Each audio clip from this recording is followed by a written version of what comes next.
দুপুর 2:30 থেকে ভিডিওটা শুরু করছি। আশা করছি সবাই ভালো আছেন আর আমিও ভালো আছি। ছেলেতে মিলে বেরিয়ে পড়লাম দিদাবাড়ি থেকে। আমরা যাব একটা মন্দির দেখতে। তাহলে চলো আমাদের সঙ্গে থাকো। পুচকা কোথায় যাচ্ছিস?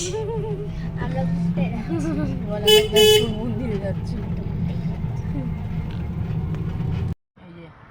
দিদা আসছে, বল আমার দিদা চলে আসছে। ভিডিওটা যদি তো আপনাদের ভালো লেগে থাকে অবশ্যই একটা লাইক এবং শেয়ার করতে ভুলবেন না যেন। দীর্ঘ 20 মিনিট পর আমরা চলে আসলাম ব্যাসপুর মন্দিরে। তো মন্দিরটা আমি আজ থেকে 7 বছর আগে এসেছিলাম, আর আজকে হঠাৎ কেন না জানি মনে হলো যে যেন ওই মন্দিরটা একটু ঘুরে আসি। সবাই বলে নাকি ঠাকুর না ডাকলে যাওয়া যায় না তার কাছে, হয়তো তার কৃপা হয়েছে তাই এসেছি। চারিদিকে খুব সুন্দর, শীতকালে আরও বেশি ভালো লাগে কারণ চারিদিকে অনেক ফুল গাছ থাকে, তো এখনও আছে। তো এর আগে যখন এসেছিলাম তখন এতটা গাছপালা কিছুই ছিল না। মন্দিরের ভেতরে ফটো তোলা নিষেধ ছিল, তো এখানে রাখছি। আবার দেখা হবে নতুন